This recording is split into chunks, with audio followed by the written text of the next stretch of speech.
Je suis venu briser de douleur. Là son sang purifie à mon cœur. À son nom la gloire. À son nom la gloire. À son nom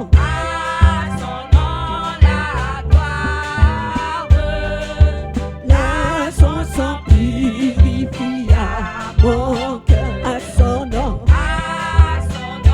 la gloire. Quelle merveille, il vient me sauver. Quand de sa croix, je me fus chargé. En moi Jésus vient pour demeurer. À son nom la gloire. À son nom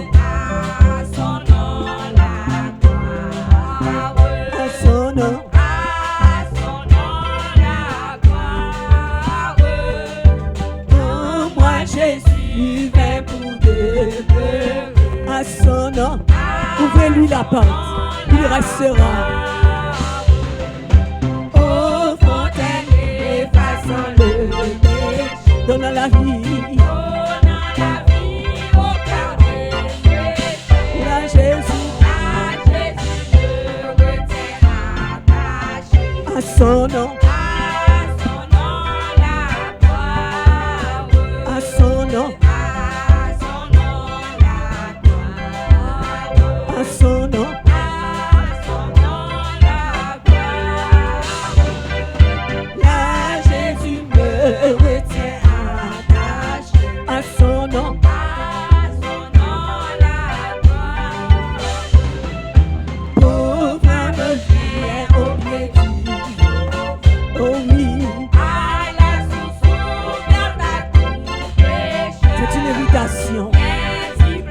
trouver le bonheur. À son nom la gloire. À son nom la gloire. À son nom la gloire. Viens donc, viens t'y plonger. Viens t'y plonger, trouver le bonheur. À son nom la gloire. À son nom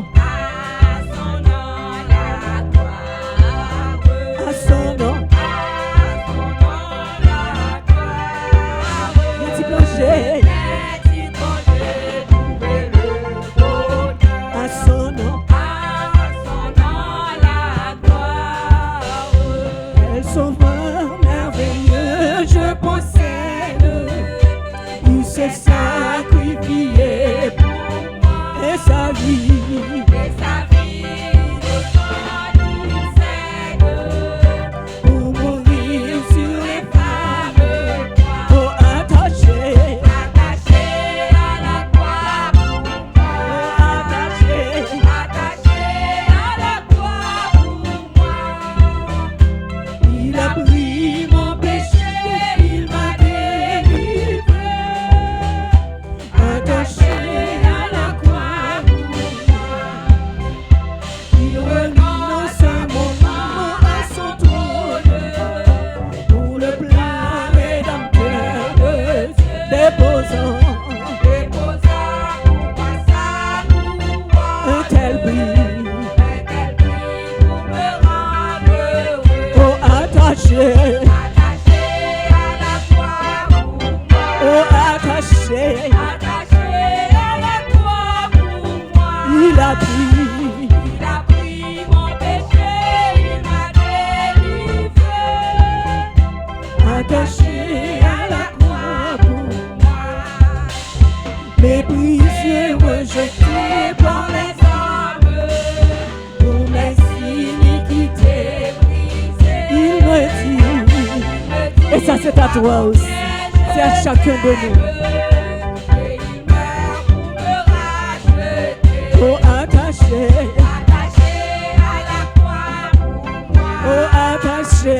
Attaché à la croix pour moi. Oh, il a pris mon péché, il m'a délivré. Attaché à la croix pour moi. Le salut accompli sur la terre. Oh, mon sauveur remonta. Mais bientôt, oh, es-tu prêt? Es-tu prêt? Es-tu prêt? Sommes-nous prêts? Oh, attaché à la croix pour moi et toi. Attaché à la croix pour vous et moi. Il a pris mon péché, il m'a délivré. Attaché à la croix pour moi. Oh, attaché à la croix pour moi. Oh, attaché à la croix pour moi. Oh, attaché. Il a pris mon péché, il m'a délivré. Attaché à la croix pour moi.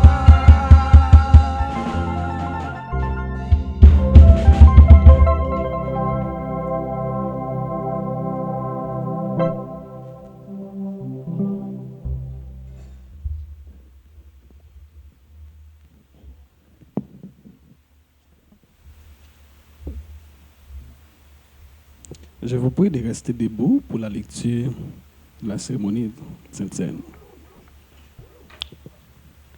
Le premier jour des pains sans levain, les disciples s'adressèrent à Jésus pour lui dire « Où veux-tu que nous te préparions le repas de la Pâque ?» Il répondit « Allez à la ville chez un tel et vous lui direz. » Le maître en dit « Mon temps est proche.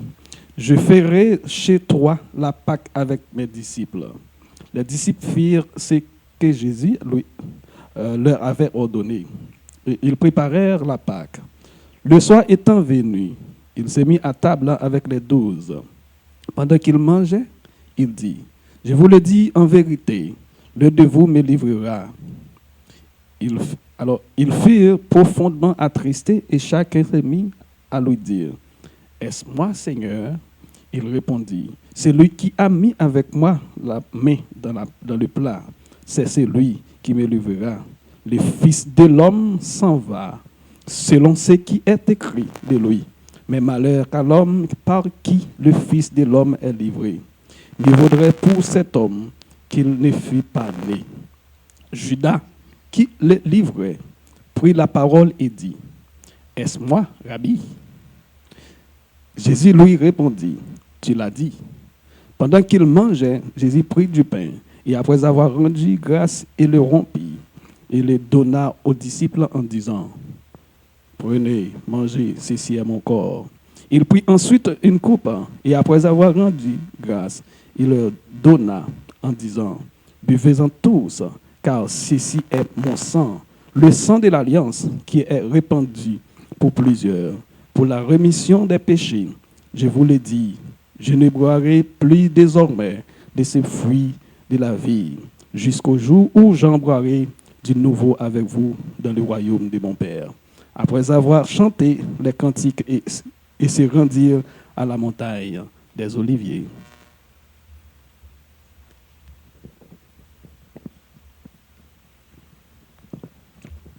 Ainsi que mes frères, mes sœurs, mes bien-aimés en Jésus-Christ, nous sommes ici, c'est dimanche spécial, pour célébrer ou pour commémorer ce grand événement.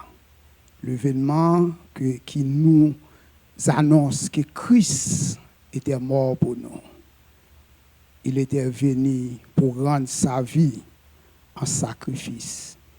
Et à travers ce sacrifice, ce matin, nous sommes capables de dire que nous sommes libres, nous sommes sauvés et nous sommes délivrés.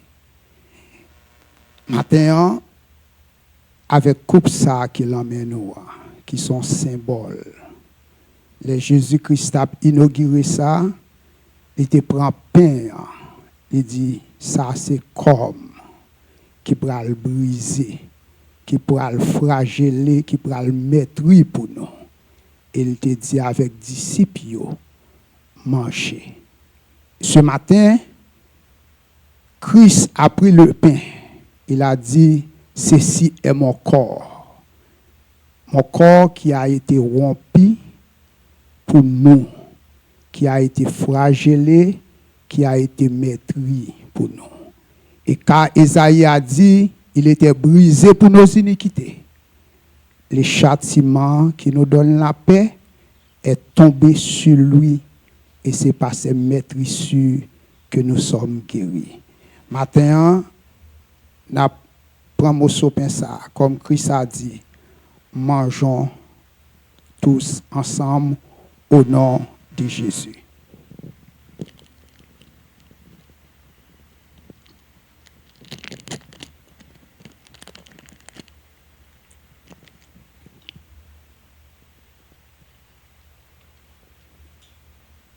Et après, la Bible nous enseigne qu'il a pris la coupe.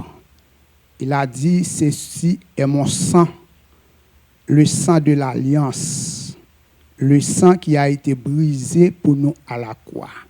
Et ce sang qui a été brisé pour nous à la croix nous a garanti le salut. Pas un salut éphémère, mais un salut éternel. Et à travers cette délivrance, je déclare, vivons tous ensemble ce matin au nom de Jésus.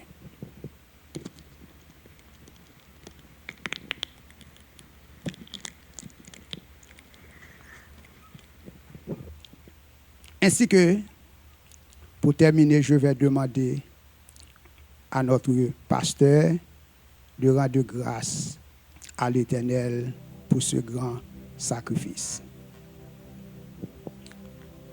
Ô Dieu, merci Seigneur pour le salut, merci Seigneur pour le sacrifice de la croix. Merci Seigneur parce que tu es notre sauveur. Merci Seigneur, tu as vu là où nous étions éternels. Tu es venu toi-même nous délivrer, nous donner la vie éternelle. Ce matin, nous sommes reconnaissants. Oh, nous sommes reconnaissants, éternel. Oh, oui, Seigneur éternel, de la souffrance, l'éternel. Oh, à la croix, cher Seigneur. Et maintenant, tu nous donnes la vie éternelle. Et, Seigneur éternel, avec un regard, Seigneur, fixé sur toi, éternel. Que nous attendons le moment de rentrer dans la gloire avec toi. Oh Seigneur, merci. Et maintenant, Seigneur, nous savourons ce moment éternel. Et avec assurance, Seigneur, nous regardons vers toi. Le jour où tu nous ramèneras à la maison. Seigneur, merci, que ton nom soit béni, que ton nom soit exalté. Amen.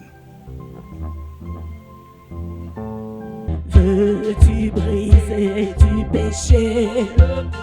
La force est en Christ. La force est en Christ. Si dans ton cœur, Si dans ton cœur tu veux le recevoir. la force, est dans le sang de Christ. oh alléluia, Je suis fort, fort, fort, fort, Oui, plus de vainqueur par le sang. oh par le sang. De Jésus, je suis fort, oui, plus de vainqueur. Par le sang de Jésus, mon sauveur, veux-tu braver Veux-tu braver la mort et l'enfer? la force, La force est en Christ. la force, La force est en Christ. Jésus d'amour fait tomber tous les fers.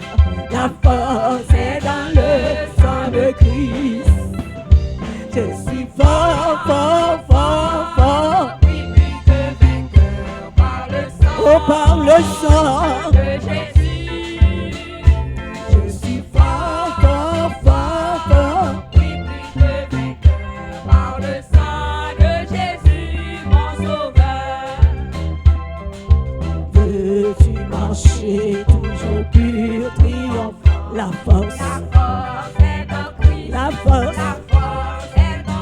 te garder, pour te garder. Jésus est tout puissant. La force est dans le sang de Christ. Oh, alléluia. Je suis Fort, fort. fort, oui, plus que vainqueur. Tout ce qu'il nous appelle à faire, c'est de croire en lui. Jésus, Et donc tout ce qu'il demandera, en croyant en lui, nous pourrons le faire. plus que vainqueur. Par le sang de Jésus, mon sauveur.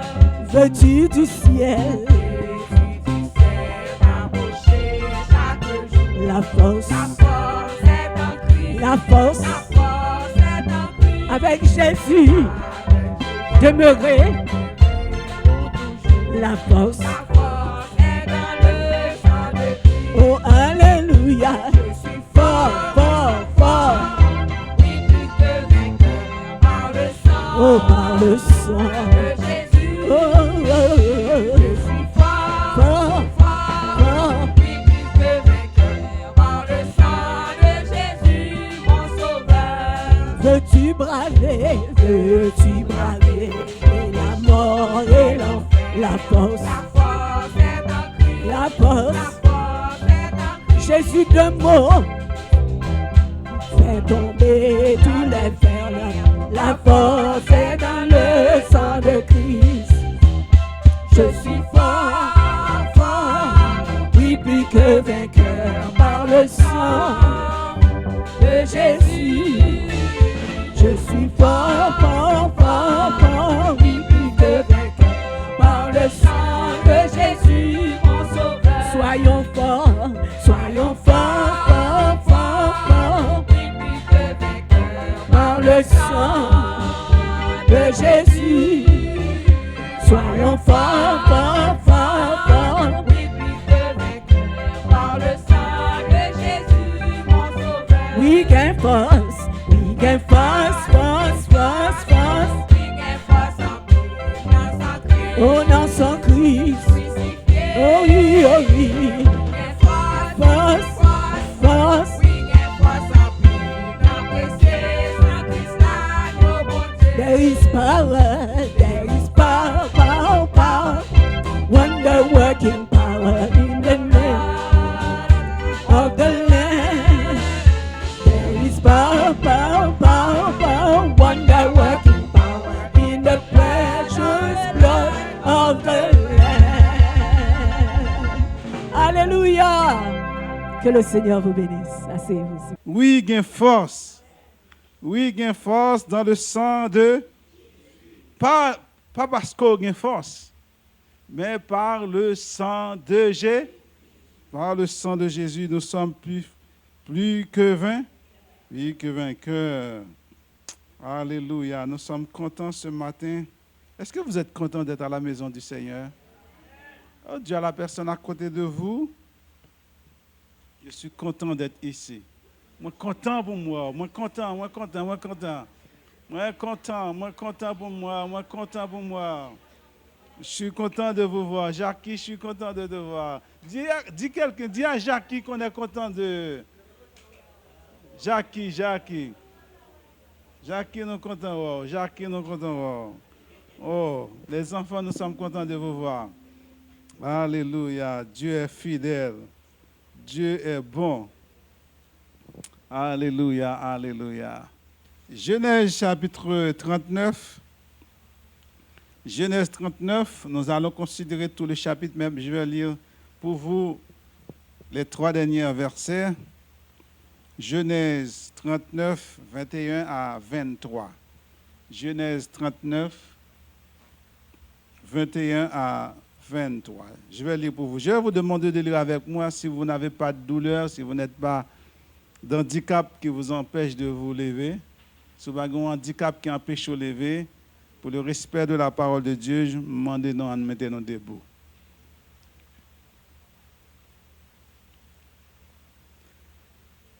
L'Éternel fut avec Joseph. Est-ce que vous pouvez lire avec moi? Si ça ne pas déranger, non? Ça vous ne dérange pas. L'Éternel fut, il étendit sur, il mit,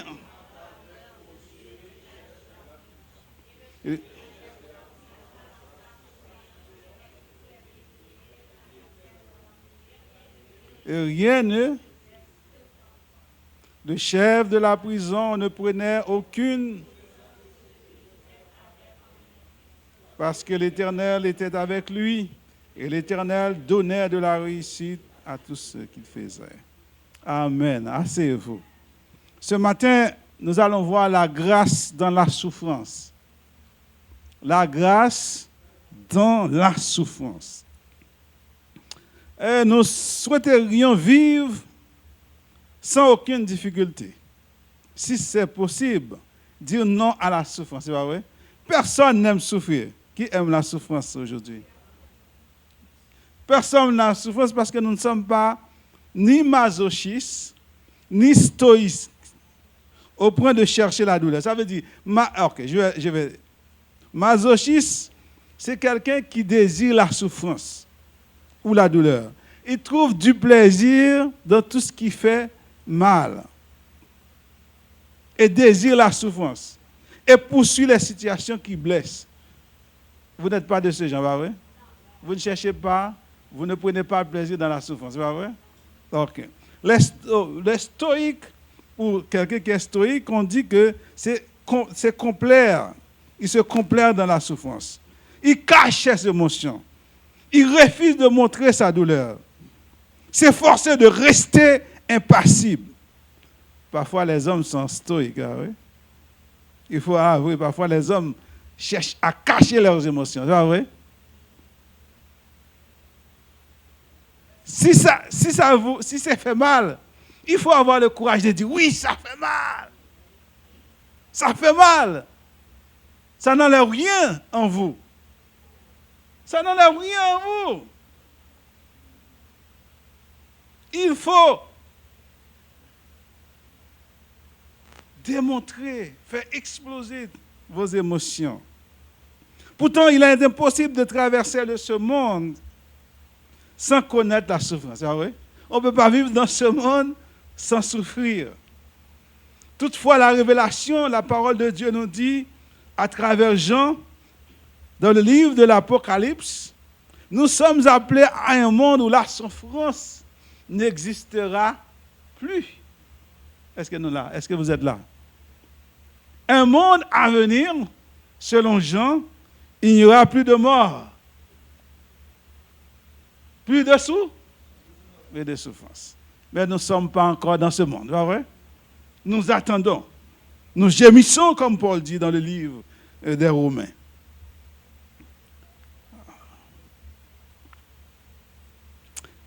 Tel que je vous parle ce matin, nous sommes encore dans ce monde.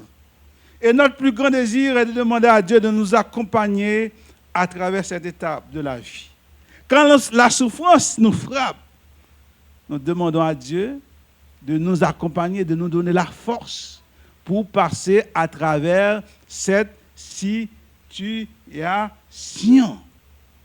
Les hommes et les femmes de Dieu ont en eux aussi, les hommes et les femmes de Dieu, eux aussi, ont traversé des difficultés, des moments, mais ils ne sont jamais tombés dans l'amertume. Ils ont puisé leur force en Dieu pour continuer la marche. Cette lecture nous plonge dans la vie de Joseph. Joseph, né du mariage de Jacob et de Rachel. Joseph aimé, mais il est devenu orphelin de mère lors de la naissance de son frère Benjamin. Ce qui nous permet de comprendre que Joseph avait aux environs 5 à 6 ans quand sa mère est décédée, quand sa mère est morte. Est-ce que vous êtes là? Jacob l'aimait profondément et lui offrir une robe de plusieurs couleurs, signe visible de son affection particulière pour Joseph. Parce qu'il a eu Joseph à un âge très avancé. Et pourtant, c'était avec sa femme préférée. Pas vrai? Vous vous souvenez? Vous pouvez vous souvenir? avec sa femme préférée, Ra. Ok, il a travaillé 7 ans de plus pour avoir Ra. Et puis pendant un moment, Rachel ne pouvait pas avoir d'enfant.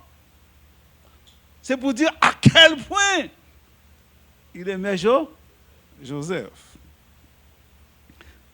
Mais les frères de Joseph ne supportaient pas cette marque de distinction. La jalousie les a envahis au point de nourrir un sentiment, un projet meurtrier. Au point, ils voulaient tuer Joseph. Au point, ils avaient de l'amertume dans leur cœur. Ok. Ce matin, il ne faut pas avoir de l'amertume pour quelqu'un. La Bible dit que quiconque hait son frère est un meurtrier. Et vous savez, aucun meurtrier n'entrera pas dans le royaume de Dieu. Aimez vos frères ce matin. Les frères Joseph ne supportaient pas cette marque de distinction. Leur plan initial était de tuer Joseph. Mais Ruben proposa une alternative pour éviter qu'il ne soit mis à mort. On va le jeter dans de la citerne ou dans le puits, et à un moment donné, il va s'arranger pour l'enlever, pas vrai? Mais finalement, Judas, sous l'influence de Judas, en voyant les marchands, les Madianites, ils ont dit non, on va vendre Joseph. On va faire de l'argent avec lui, pas vrai? On va faire de l'argent, pas vrai? Inutile de le tuer. Et on n'aura rien, pas vrai? Il y a des gens cupides, pas vrai? Il y a des gens qui aiment l'argent, pas vrai? Ils disent, ok, on va faire un peu de l'argent, un peu de sous avec lui. On va le vendre aux marchands madianites. Ils ont décidé, ils ont vendu Joseph. Et Joseph, ces derniers, parce qu'ils étaient des marchands, ils n'allaient pas garder Joseph. Qu'est-ce qu'il va faire avec Joseph? Ah ouais? On a... Quelle marchandise, ah ouais? Quelle marchandise! Je vous ai dit, nous étions tous des marchandises. Nous étions tous à un point des marchandises. Est-ce que vous savez? Hein? Je ne sais pas combien de mètres que nos grands-parents, nos ancêtres. Nous étions des nous étions des esclaves aussi.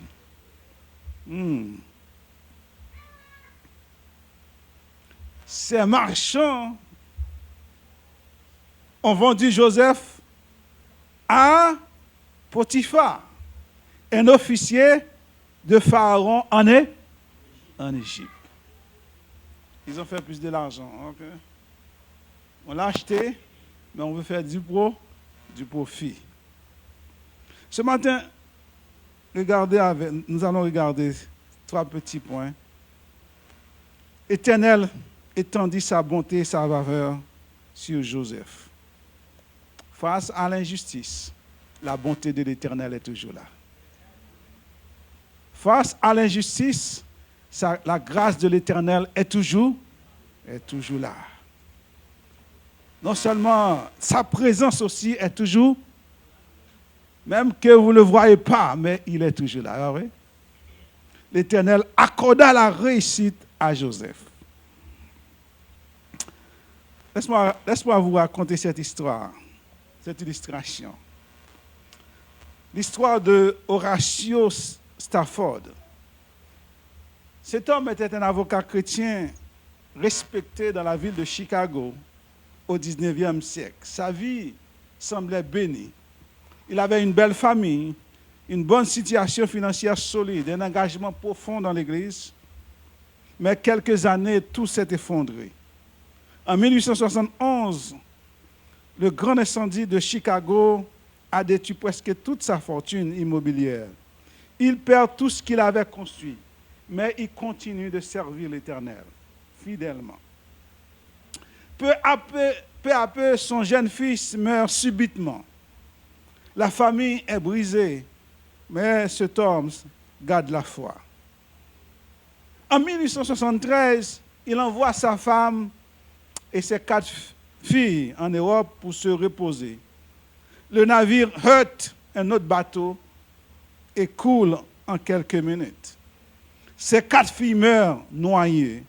Sa femme survit seule et lui envoie un télégramme devenu célèbre. Save alone. Sauve seul. Horatio prend le bateau pour rejoindre son épouse en Angleterre. En traversant l'Atlantique, le capitaine lui montre l'endroit où le navire de sa famille a sombré. C'est là, au-dessus des eaux qui avaient englouti ses enfants, que cette femme a écrit les paroles que vous connaissez bien. It is well with my soul. It is well with my soul. Quand la souffrance nous attaque, quand la douleur, le chagrin nous attaque, sommes-nous capables de dire tout est bien, tout est bien. It is well, it is well. Je ne sais pas si Joseph avait dit it is well. Tout est bon, Seigneur, on m'a vendu. C'est bon, Seigneur. Je ne sais pas l'attitude de Joseph quand on l'a jeté dans le puits. Et je ne sais pas encore l'attitude de Joseph quand on l'a dit qu'il va être un restant avec. Vous connaissez bien l'expression? Il ne connaît pas l'expression ça. Quand il va être un esclave, un serviteur. Nous servons le Dieu qui entend nos cris ce matin lorsque l'injustice, l'affliction et la souffrance nous submergent. Dans ces moments-là, nous avons l'impression d'être abandonnés par Dieu. Êtes-vous là? Dans cette situation, nos sentiments, nous avons l'impression d'être abandonnés dans l'arène ou dans le champ, livrés aux bêtes sauvages de l'injustice. Quelle est alors notre réaction? Quand l'injustice nous frappe, quand l'injustice, tout ce que vous faites, les gens trouvent toujours un moyen pour vous critiquer. Parce que ce n'est pas bon. C'est bon. Mais ils doivent trouver un moyen parce qu'ils ne vous aiment pas. Le texte ne nous dévoile pas la réaction ou ne documente pas la réaction de Joseph. Mais nous pouvons imaginer, il a connu des moments de questionnement, de découragement. Il repensait aux songes qu'il avait reçus. Au milieu de ces interrogations, Dieu a parlé en sa faveur d'une manière invisible, mais qui a pourtant façonné son quotidien. Ce récit nous relève la tourmente dans laquelle Joseph s'est retrouvé, jusque dans les profondeurs d'une prison. C'est alors que Dieu étendit sur lui sa bonté. Oh, verset 21. Les bontés de l'Éternel ne sont pas épuisées. Lamentation 3, verset 6, c'est pas vrai? 26. Les bontés de l'Éternel ne sont pas. Et après quoi? Et ses compassions ne sont. Et après? Elles se renouvellent chaque mois. Je ne sais pas quelle situation dans laquelle que vous vous trouvez ce matin. Mais la compassion de l'Éternel se renouvelle chaque matin pour vous. Quelles que soient les souffrances, les difficultés, les compassions, les bontés de l'Éternel ne sont pas épuisées. Ne sont pas épuisées. Rappelez que Joseph fut déraciné de la maison familiale par ses frères cruels et jaloux, simplement parce que son père l'aimait et que la main de Dieu reposait sur lui, selon Genèse, chapitre 37, verset 5 à 10. Genèse 37, verset 5 à 10. Comment? Parce qu'il a eu des songes. Il a eu des songes. Il a eu des songes. Le songe avait élevé Joseph en dignité dans le songe. Joseph sera un grand homme. Dans le songe qu'il a vu, il racontait aux frères. petit, je suis plus grand que toi. Ruben, les autres frères disent, mais je ne comprends pas, il est petit, ça fait pas longtemps qu'il est né, il se prend pour qui lui? Il a eu encore un autre songe. Il a raconté à son père, Jacob, le vieux Jacob. Le vieux Jacob, il est intelligent. Le vieux Jacob est intelligent, il a compris la portée. Mais il a minimisé l'événement. Il dit, oh, si je comprends bien, moi, ta mère et tes frères vont venir s'agenouiller devant toi. Joseph, va donne, mon cher. Retire-toi devant moi. Il a minimisé la chose. Ce matin, je ne sais pas combien de gens qui veulent vous minimiser. Ah ouais? Je ne sais pas combien de gens qui pensent que vous ne serez rien. Ah ouais? Rien, vous n'arrivez pas. Mais il y a une seule chose, la main de l'Éternel est sur vous. Pendant que vous traversez les moments de difficulté, les moments sombres, la main de l'Éternel est sur vous. Comme le prophète Jérémie nous a dit, les bontés de l'Éternel ne vont pas s'épuiser. La bonté de l'Éternel n'est pas épuisée. Oh, ce matin, quelle souffrance qui vous empêche de dormir ce matin? Quelle situation qui vous empêche de dormir? Je vais vous dire une chose, permettez-moi de vous rappeler que Dieu n'a pas oublié sa promesse envers vous. Dieu n'a pas oublié sa promesse envers vous. Comme il n'avait pas oublié Joseph, Dieu ne vous oubliera pas. Dis à mon qui est autour là, dis à voisin là, dis à vos voisins, Dieu ne t'oubliera pas. Je ne sais pas tes rêves, je ne sais pas quel rêve que vous avez, mais Dieu ne vous oubliera pas.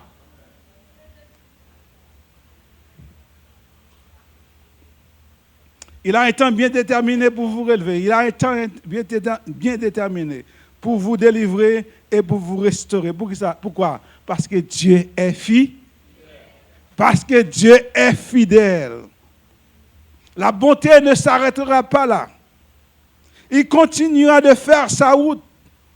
Il continuera de faire en sorte que Joseph trouve faveur aux yeux de Potiphar et du chef de la prison. Le mot faveur exprime grâce imméritée. Nous prêchons la grâce, l'année de la grâce. La grâce imméritée de Dieu. Joseph ne pouvait rien faire pour changer sa situation. Mais Dieu travaillait pour lui. Dans les problèmes que vous vous trouvez, dans la souffrance que vous êtes, vous ne pouvez rien faire pour vous. Est-ce que j'ai un témoin ce matin? Est-ce que j'ai un témoin ce matin? Dans vos souffrances, vous ne pouvez rien faire pour vous-même. Il y a une personne, je connais une personne qui peut vous aider. Je connais une personne qui peut vous aider. Et David l'a reconnu. Il dit, je lève mes yeux vers la montagne. D'où me viendra le secours? Le secours me vient de l'Éternel. Oh, dans mes souffrances, dans mes difficultés, je tourne mes yeux vers l'Éternel. Parce que je sais que sa bonté et sa grâce ne sont pas épuisées. Sa bonté et sa grâce ne sont pas épuisées. Lorsque nous ne voyons pas Dieu agir, sachez qu'il est pourtant en train de travailler en notre faveur. Les hommes peuvent être d'une grande méchanceté. Les hommes sont méchants. Les hommes sont méchants. Oh, les hommes sont méchants. Ils ne voudraient pas que vous avanciez. Ils ne veulent pas voir vos progrès.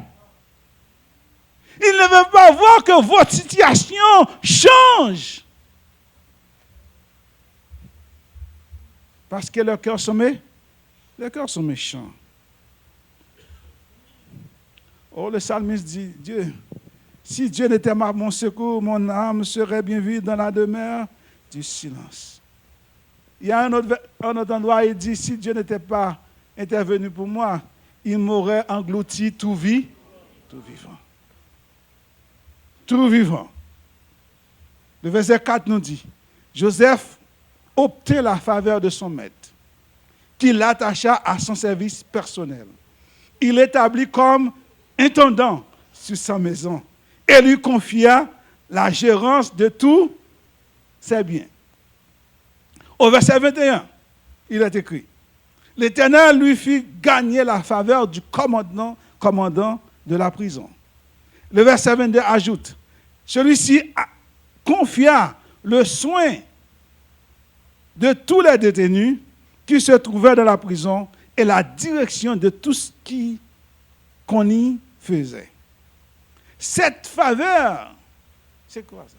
Cette faveur s'est manifestée par une promotion.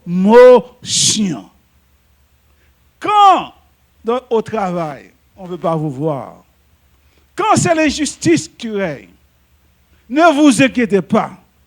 Dieu travaille pour vous et vous allez avoir une promotion.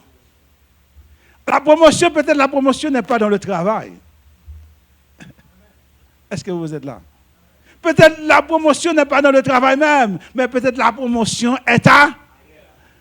Quoi qu'il arrive, Dieu travaille pour nous. Quoi qu'il arrive, quelle que soit la décision, Dieu travaille pour nous donner une promotion. Joseph a eu une promotion. Il est quoi? Intendant. Il a la gérance. Ça veut dire il gérait tous les biens de M. Poti. Il était en charge. Et il arrive en prison. Il est promu. Chef de tous les prisons. Je ne sais pas combien de temps qu'il y a d'autres prisonniers qui étaient là, mais Joseph est arrivé, il est promu. Pourquoi? Parce que la grâce de l'Éternel est sur lui. Parce que la faveur de l'Éternel est sur lui. Ce matin, lorsque vous avez la faveur de l'Éternel sur vous, rien ne peut vous arrêter. Parce que vous avez la faveur de Dieu dans votre vie. Oh, une seule chose ce matin. Gardez la faveur de Dieu sur vous. Gardez la faveur de Dieu sur vous.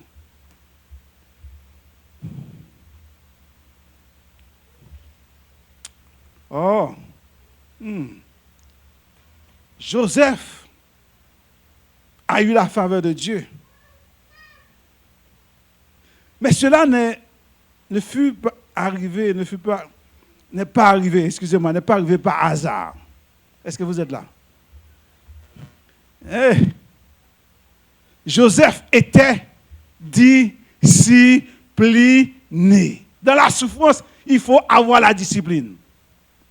Est-ce que vous êtes là? Dans la souffrance, il faut être discipliné. Dans la souffrance, il faut avoir la discipline. Le texte nous dit, Joseph se trouvait dans un moment de grande vulnérabilité. Il est déraciné de ses parents, de ses frères, même s'ils avaient été cruels envers lui. Âgé de 17 ans. Combien de personnes de 17 ans que nous avons dans cette place? Combien de gens de 17 ans? Oh, tu as 17 ans. Qui d'autre qui a 17 ans? Ok, personne. Ok, 17 ans. 17 ans, c'est encore jeune, pas vrai? Rappelez-vous quand vous avez 17 ans, frère Emmanuel, rappelle-toi. Hein? Maïs. Frère Didier, quand tu avais 17 ans, hein? Tu étais beau, pas vrai? Plein de vigueur, plein de force, tu vois, ouais? Plein de vigueur, hein? À 17 ans. Il aurait pu se réfugier dans les bras de cette femme. Il n'avait pas de parents, bah ouais. Il n'avait pas de parents. Il n'avait pas de mère, bah ouais. Cherchait une maman, bah ouais. Pour prendre soin de lui. Dans un pays étranger. Hein? Il n'avait personne. Voilà qu'une personne lui dit, oh, Joseph, je t'aime. Quelle faveur? Quelle faveur? Quelle faveur? Mais sa discipline l'a empêché. C'est une proposition, hein? C'est une belle proposition, ah ouais? Une proposition décente. Yeah. J'ai prêché un message comme ça sur une proposition décente. À la retraite des hommes. Je l'ai toujours, je vais le prêcher pour vous. Une proposition indécente. Joseph, que moi-même. La discipline de Joseph l'a empêché de commettre une telle action. La discipline de l'intégrité, de l'honnêteté, de la fidélité, de la sincérité était précieuse pour Joseph. Ainsi, il a résisté à la tentation de la femme de son maître à plusieurs reprises. Je vais rester là. Quand je parle maintenant, mes chers amis, parle de la discipline de fidélité et de sincérité, il ne faut pas que je parle seulement de la femme de Potiphar. Il ne faut pas comprendre que je suis seulement la femme de Potiphar. Ou sinon seulement c'est les choses de filles et garçons seulement. Oui. La Bible nous appelle à être honnête, à être sincère, fidèle dans tout, dans toutes choses, dans toutes choses, dans toutes choses. J'espère que vous comprenez bien. J'espère que le message a passé. La Bible nous appelle à être fidèles. Je ne parle pas seulement pour Joseph qui était fidèle à Dieu, qui est fidèle à cette direction. La Bible nous appelle à être fidèles, intègre, honnête, sincère. Dans tout, dans tout, dans tout. Dans tout. Loyal, merci. Le texte nous dit que Joseph était un bel homme, ayant un beau visage. Verset 7. Je ne vais pas lire. Verset 7. La femme de son maître porta les yeux sur lui. Couche avec moi. Mais il refusa. Il dit à sa femme de son maître, mon maître ne me demande compte de rien dans la maison. Il m'a confié tous ses biens. Lui-même n'a pas plus d'autorité que moi ici. Est-ce que vous comprenez bien? Est-ce que vous comprenez bien? C'est un détail très important. Il dit, le maître n'a pas plus d'autorité que moi dans cette maison. Ouh! Je vais arrêter ce détail, ça même pas arrêter. Il dit, il ne m'a rien interdit, except parce que tu es ça. Comment commettrais-je un acte mauvais, un acte aussi mauvais, et pécherais-je contre Dieu? Ouais, la discipline, j'ai dit la discipline, l'honnêteté, loyauté, sincère, à qui est-ce? À Potiphar et à Dieu. Jour après jour, elle revenait à la charge, mais Joseph ne voulait pas l'écouter, refusant de coucher à côté d'elle et d'être avec elle.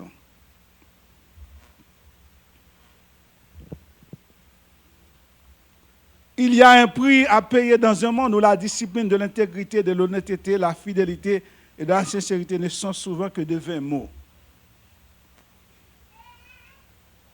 Peut-être la sincérité nous dit dans la bouche, mais nos cœurs ne pas refléter. Nos cœurs ne reflètent pas que nous sommes sincères. Nos cœurs ne reflètent pas que nous sommes fidèles à Dieu. Il y a ce qu'on appelle l'adultère spirituel aussi, ben ouais? Je ne vais pas rentrer là-dedans. Il y a seulement l'adultère physique et l'adultère spirituel. Quand vous n'êtes pas fidèle à Dieu,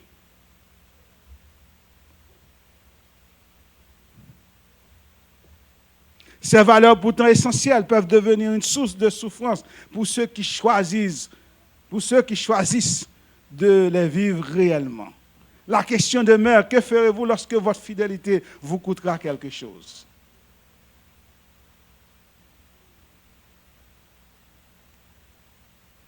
Que ferez-vous lorsque votre fidélité vous coûtera quelque chose? Joseph va souffrir parce qu'il a dit non à la femme de Potiphar. Il ne prend pas non pour une réponse. Il a dit non à plusieurs reprises. Continuez le texte. Vous allez voir qu'est-ce qu'elle va faire. Quand vous dites non à quelque chose, il faut s'attendre à être faussement accusé, faussement incompris, faussement rejeté, noyé tout vivant par la méchanceté et la jalousie des hommes. Quand vous prenez position pour Dieu, la Bible dit, vous serez persécutés à cause de mon nom. Quand vous prenez position pour Dieu, là où vous vous trouvez, vous allez être persécutés. On va vous accuser. Malgré cela, nous sommes appelés à être fidèles, à demeurer fidèles à nos principes, fidèles à Dieu, fidèles à notre conscience, fidèles, loyaux à celui qui nous a appelés, qui nous a choisis. La fidélité authentique n'est jamais gratuite, mais elle porte toujours du fruit au temps fixé par Dieu. Ok, j'ai 3 points dans mon message. Je ne vais pas les dire parce que sinon je vais finir à 1 heure. Je vais vous sauver, je vais retourner après. Je vais vous donner cette illustration. Et puis vous pouvez consulter aussi. Richard Van Brent est né en 1909 à Bucarest, en Roumanie, dans une famille juive. Il s'est converti au christianisme à l'âge d'adulte. Après avoir lu l'Évangile et rencontré des croyants qui l'ont marqué, il devient ensuite un pasteur luthérien. Après la Seconde Guerre mondiale, le régime communiste s'est emparé de la Roumanie et a voulu contrôler toutes les églises. Les pasteurs étaient invités à collaborer avec l'État, à prêcher la propagande communiste et à régner les vérités bibliques. Lors d'un congrès religieux où les dirigeants chrétiens étaient appelés à soutenir publiquement le communisme, Richard se leva et déclara que le communisme et le christianisme étaient incompatibles. Ce geste courageux lui coûta cher. En 1948, alors qu'il se rendait à un service, il fut arrêté par la police secrète. Son crime était de prêcher l'Évangile, encourager les croyants et refuser de se soumettre à l'idéologie athée du régime. Il passa 14 ans en prison, donc 3 ans en isolement total, sans voir un visage, sauf celui des tortionnaires. Sa femme fut également emprisonnée pendant 3 ans. En prison, il fut battu, affamé, humilié, torturé physiquement et psychologiquement. Les gardes tentaient de le briser pour qu'il renie sa foi et dénonce d'autres chrétiens. Mais Richard resta fidèle. Il pria en secret, chantait doucement les hymnes et encourageait les autres prisonniers. Un témoignage célèbre raconte qu'il prêchait dans la cellule, sachant que chaque sermon serait suivi d'un passage à tabac. À chaque fois qu'il a prêché, on va le tabasser. Il dit, il me battait, je prêchais. Il me battait encore, je vais prêcher encore. En 1964, des organisations chrétiennes occidentales réussissent à payer une rançon de $10,000 pour sa libération. Il quitta la Roumanie et fonda ensuite The Voice of the Martyr. Vous pouvez aller le voir, c'est un journal, The Voice of the Martyr, qui parle de tous les gens qui souffrent à cause de leur conviction chrétienne. Il a dédicacé un ministère dédié à soutenir les chrétiens persécutés dans le monde. Il a écrit un livre, Torture for Christ. C'est son témoignage. Quand la victime devient le coupable, quand la victime n'a ni avocat pour défendre ses droits, il n'a ni droit à un procès équitable. Quand elle est déclarée coupable sur la base des simples on-dit, que peut-on faire? Joseph a été déclaré coupable sur le on-dit de Madame Potiphar. Il n'a pas eu un procès équitable, c'est vrai? Peut-être, dans certains contextes, il n'y aurait pas eu un juge impartial, ni défense possible. Et même, si un avocat était présent, on l'aurait pressé pour avouer, on l'aurait pressé d'avouer sa culpabilité. Il aurait eu un jugement bâclé, un jugement expédié. Et la possibilité de faire appel ou de porter l'affaire devant une cour suprême ou devant la cour d'appel ou la cour de cassation, c'était impossible. Ce matin, quand vous vous trouvez devant une telle situation, c'est peut-être, je vais trop loin, au travail, personne ne veut vous écouter, bah oui. Votre superviseur fait tout ce qu'il veut, ou sinon un autre collègue fait tout ce qu'il veut. Mais le superviseur ne vous écoute pas. Qui est le coupable? C'est toi qui es le coup. C'est toi qui es le fautif. Peut-être le jugement va être sévère, on va vous renvoyer du travail. Vous devenez déjà la victime. Que faire lorsque le verdict est déjà connu d'avance? Lorsque tout semble jouer avant même que vous puissiez parler? Lorsque l'injustice vous enferme dans un piège dont vous ne voyez pas l'issue? C'est précisément dans ces moments que la fidélité de Dieu et nos principes deviennent la seule lumière qui reste. C'est en ce moment, c'est précisément dans ces moments que la fidélité à Dieu et à nos principes devient la seule lumière qui reste. Quand tout est contre nous, quand les hommes nous condamnent avant même de nous écouter, il reste une vérité. Dieu voit tout, Dieu sait tout, Dieu juge avec justice. L'histoire de Joseph nous rappelle que même quand les hommes écrivent un jugement injuste, Dieu écrit une autre histoire. Une histoire de restauration, une histoire de faveur, une histoire de relèvement. Dieu a un autre plan pour nous ce matin. Quelle que soit la souffrance que vous traversez ce matin, Dieu a un autre. Il est en train d'écrire une autre page. Les hommes écrivent. C'est fini. C'est fini. C'est fini. C'est fini. Mais Dieu tourne la page et dit, recommençons. Il y a de l'espoir.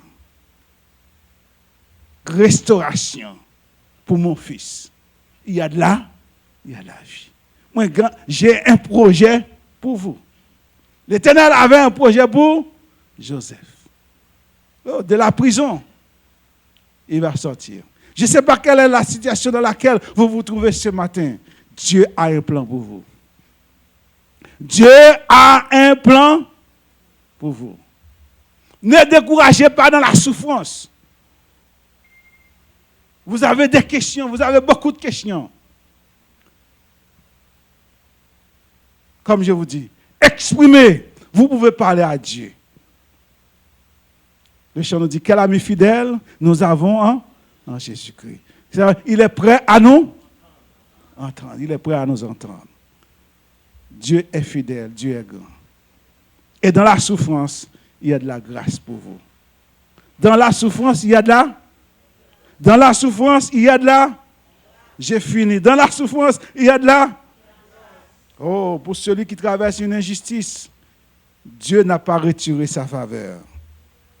Pour celui qui se sent seul, je vais vous dire, Dieu, j'ai pas vu Dieu est toujours avec vous. Dieu est réellement présent, même quand les émotions disent le contraire.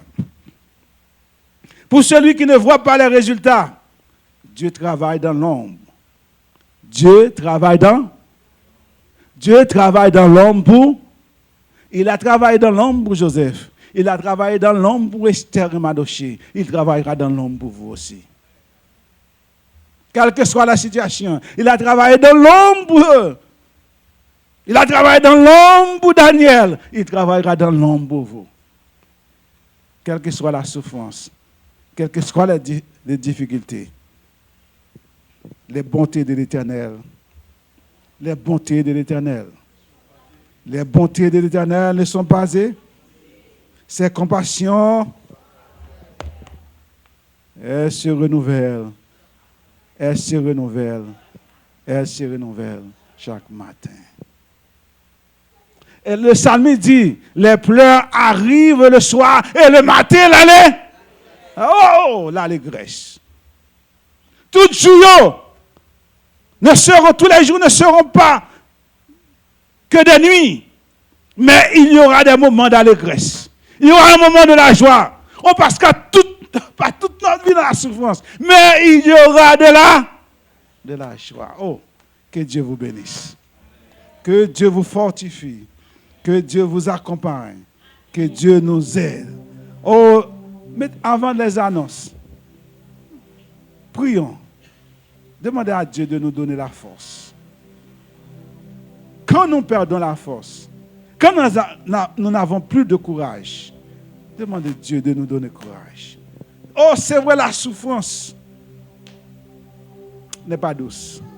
Mais demandez à Dieu de nous donner la force. Dieu Tout-Puissant, donne la force à ton peuple ce matin. Vous connaissez chacun de vous, Seigneur éternel. Combien de ceux qui sont au bord de la faillite, au bord du découragement.